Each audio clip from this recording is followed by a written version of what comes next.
और जो मेरा अब पिछले 1.5 साल का जो एक्सपीरियंस रहा है, पिछले साल हम भारत जोड़ो यात्रा पे निकले। 4000 किलोमीटर चले कन्याकुमारी से कश्मीर, और हम सबको, मुझे तो पहली बार हिंदुस्तान को नजदीकी से देखने का मौका मिला। मेरे दिमाग में एक हिंदुस्तान था, एक इंप्रेशन था, और जैसे ही मैं चलना शुरू किया, वो इंप्रेशन टूटता गया, बदलता गया, और अंत में जब मैं कश्मीर पहुंचा, मेरा रियलाइजेशन ये था कि जिस चीज को मैं हिंदुस्तान मानता था वो एक्चुअली हिंदुस्तान था ही नहीं। वो मेरे इमेजिनेशन का हिंदुस्तान था, अनइन्फॉर्म्ड हिंदुस्तान था। और ये जो मैं हिंदुस्तान भारत जोड़ो यात्रा में जिसको देखा है, ये भी एक प्रकार से अनइन्फॉर्म्ड हिंदुस्तान है। ये पहले वाले हिंदुस्तान से बेहतर इन्फॉर्म्ड है, मगर ये भी हिंदुस्तान की समझ नहीं है, सुपरफिशियल है। मगर उस यात्रा में 2 चीजें बड़ी क्लियर थी। एक कि हिंदुस्तान नफरत का देश नहीं है, मोहब्बत का देश है। और इस देश में, इसके डीएनए में रिस्पेक्ट, मोहब्बत, ये बहुत गहरा है।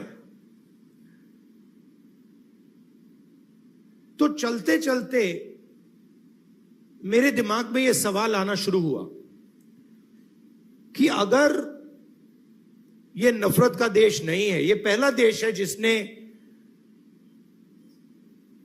इंडिपेंडेंस की लड़ाई मोहब्बत से लड़ी, और कोई देश है ही नहीं। मतलब कहते हैं कि civil rights movement, Gandhi ji की फिलॉसफी, उसने गांधी जी की फिलॉसफी का प्रयोग किया, मगर जो उनको डायरेक्शन किसने दिया? उनको डायरेक्शन गांधी जी ने दिया, हिंदुस्तान ने दिया। साउथ अफ्रीका में मैं गया था, मंडेला जी ने मुझे यही कहा कि हमें जो औजार दिए गए, हमारी फ्रीडम स्ट्रगल के जो औजार दिए गए, वो अफ्रीका के औजार नहीं थे, वो आपके औजार थे, हिंदुस्तान के औजार थे, और वो औजार हमें गांधी जी ने दिए।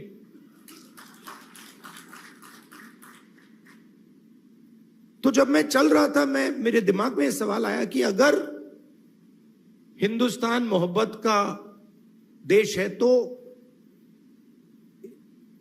इसमें नफरत क्यों फैल रही है? क्योंकि इतना आसान नहीं होना चाहिए नफरत को फैलाना। हम कहते हैं बीजेपी नफरत फैलाती है, बट कोई ना कोई फाउंडेशन तो होगा, कोई ना कोई बेसिस तो होगी इस नफरत की। तो ये सवाल मेरे दिमाग में था, और आस्ते आस्ते मुझे बात समझ आने लगी कि नफरत का कारण अन्याय है। कि ये देश में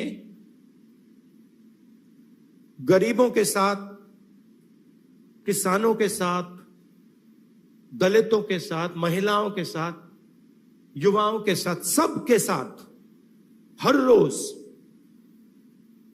अन्याय होता रहता है।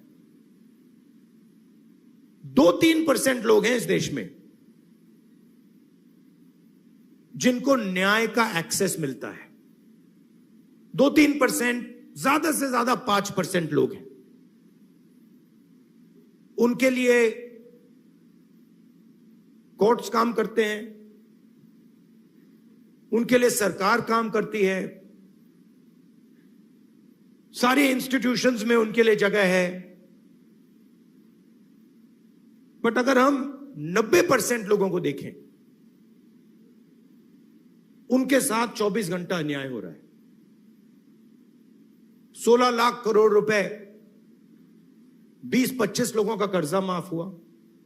जीएसटी का पैसा है, जनता का पैसा है, किसानों का पैसा है, मगर किसानों का 1 रुपया माफ नहीं होता है। और मैंने सरकार के अंदर से देखा है, जब हमने किसान कर्जा माफी की बात उठाई, जब हम सरकार में थे, तो रिस्पांस मिला कि ये ठीक नहीं है, इससे किसान आलसी हो जाएगा।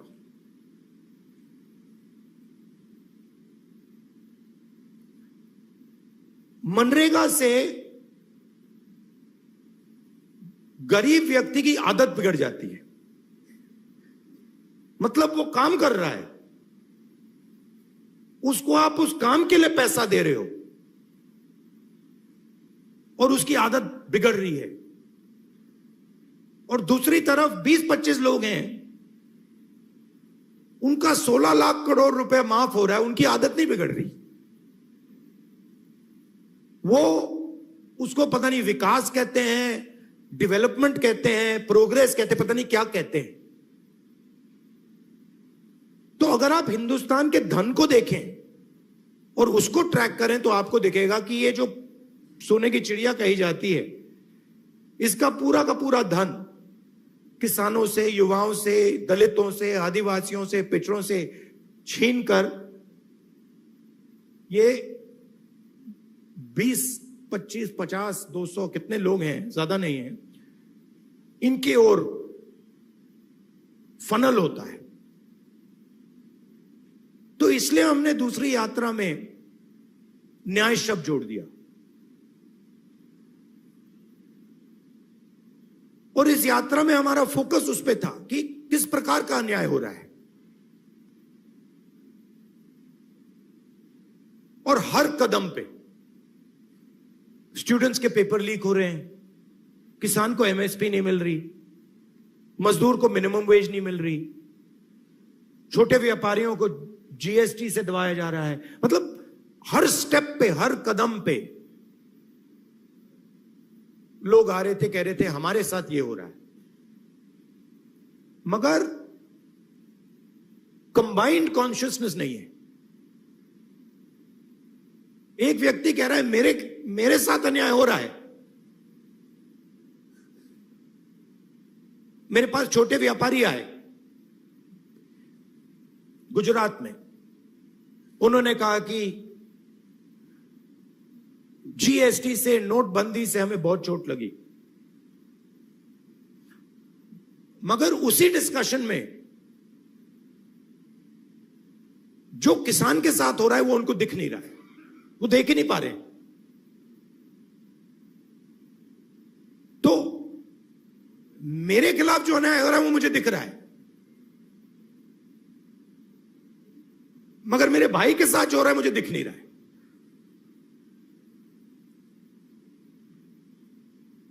तो ये बहुत जरूरी बात है, क्योंकि जब तक आप अपने भाई के साथ जो अन्याय हो रहा है वो नहीं देखोगे, तब तक कोई मूवमेंट खड़ा नहीं हो सकता।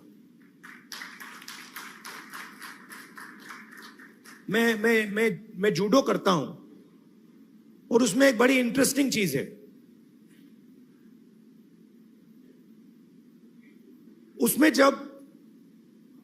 उसमें जमीन पे गिरना पड़ता है, फेंका जाता है व्यक्ति को।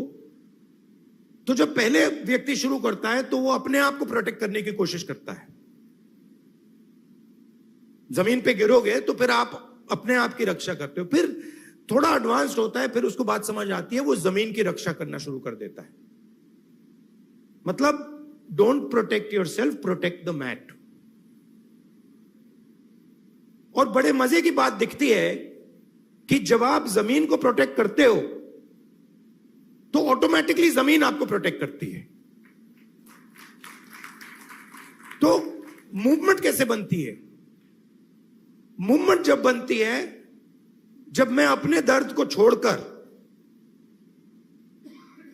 मेरे साइड में जो खड़ा है उसके दर्द की रक्षा करना शुरू करता हूं, ऑटोमेटिकली वो मेरी रक्षा करेगा, उसको करना ही पड़ेगा।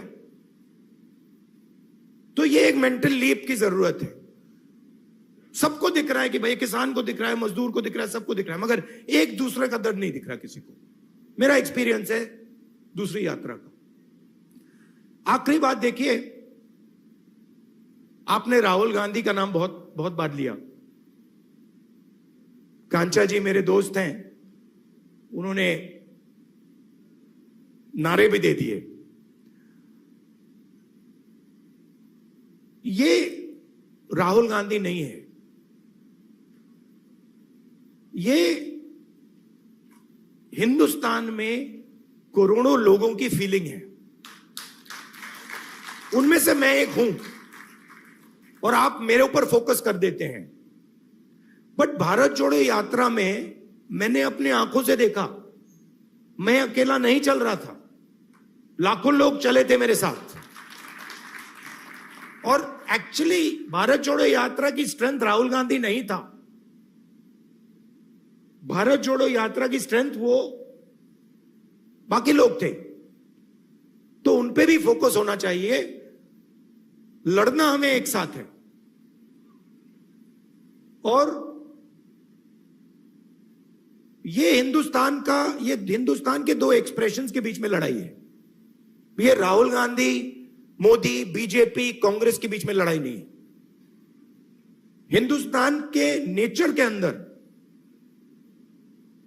दो आत्माएं हैं और ये उन दोनों आत्माओं के बीच में लड़ाई है। एक आत्मा कहती है कि हिंदुस्तान बीच से चलाया जाएगा, ऊपर से चलाया जाएगा और सारे लोग ऊपर देख के ऑर्डर लेके इस देश को चलाएंगे। और ये एक सोचने का तरीका है हिंदुस्तान में। बहुत सारे लोग इसको मानते हैं, एक्सेप्ट करते हैं। और एक दूसरा तरीका है कि हिंदुस्तान को डिसेंट्रलाइज तरीके से हिंदुस्तान के सब लोगों को सुनकर चलाया जाएगा, जिसको हम, अगर आप धार्मिक तरीके से बोलना चाहते हैं, शिव की बारात बोल लीजिए। कि सब लोगों को जगह देके निर्णय लिया जाता है। जैसे योगेंद्र यादव जी अभी बैठे हैं, बड़ी इंटरेस्टिंग बात आपको बताऊं। 3-4 महीने पहले इन्होंने हमें कहा, देखिए हमें ये जो गारंटीज हैं, हमें क्लियरली बता देना चाहिए देश को कि इंडिया गठबंधन आएगा तो क्या करेगा। और आज मैंने इनसे पूछा कि आप बताइए, ये जो हमने गारंटीज देश के सामने रखी हैं, इससे आप खुश हैं? तो इन्होंने कहा मैं खुश हूं, मगर बहुत केओटिक डिस्कशन हुआ। केओटिक डिस्कशन हुआ क्योंकि ये एक्चुअली कांग्रेस पार्टी की, राहुल गांधी की, खारगे जी की इंडिया गठबंधन की गारंटीज नहीं है। ये एक्चुअली हिंदुस्तान की आवाज है। उसको हमने चुन चुन के सुन के निकाला है, उसको रिफाइन किया है। बीजेपी ये काम कर ही नहीं सकती क्योंकि उनका तरीका सेंट्रलाइज है, ऊपर से बोलते हैं। नरेंद्र मोदी जी रेडार की बात करेंगे, सब कुछ नरेंद्र मोदी जी से निकलता है। उनके विजन में और आरएसएस के विजन में ज्ञान एक व्यक्ति के पास है। किसान के पास ज्ञान ही नहीं है, मजदूर के पास ज्ञान ही नहीं है, बेरोजगार युवा को कोई समझ नहीं है। आईआईटी की डिग्री है तो पूरी दुनिया को समझ गया। यह थिंकिंग है। तो इसके खिलाफ हमारी लड़ाई हो रही है। हिंदुस्तान का सबसे बड़ा साइंटिस्ट, जितना उसमें ज्ञान है उतना ही ज्ञान हिंदुस्तान के किसान में है, बस दूसरे तरीके का है। मैं बंगाल गया और वहां पे वो महिलाएं थी, इसी यात्रा पे महिलाएं थी, वो बीड़ी बना रही थी। उनके हाथ में जो स्किल थी, बीड़ी बनाती थी वो, उनके हाथ में जो स्किल थी मैंने अपनी जिंदगी में कभी पहले नहीं देखी। मैंने ट्राई किया, मतलब एक बीड़ी मतलब मैंने रोल करने की कोशिश की, नहीं हो रही थी मुझसे। तो वो सालों का, मतलब सालों की स्किल है वो, और उसका इस देश में कोई आदर नहीं हो रहा। उस महिला को आप फाइनेंशियल सपोर्ट दीजिए, उसकी मदद कीजिए, मेक इन इंडिया उससे करवाइए और फिर देखिए क्या मजा आता है। तो ये दो अलग तरीके की सोच की लड़ाई है। इसमें हम सब एक साथ लड़ रहे हैं। बहुत अच्छा लग रहा है और घबराने की कोई जरूरत नहीं है। ये आप मत सोचिए कि बीजेपी आ गई, कॉन्स्टिट्यूशन को खत्म कर देंगे, ये कर देंगे, कुछ नहीं, इनमें इतना दम नहीं है, ये नहीं कर सकते। ये इन्होंने मीडिया को कैप्चर कर रखा है, ये आवाज बहुत करते हैं, मगर सच्चाई और हिंदुस्तान हमारे साइड है। धन्यवाद।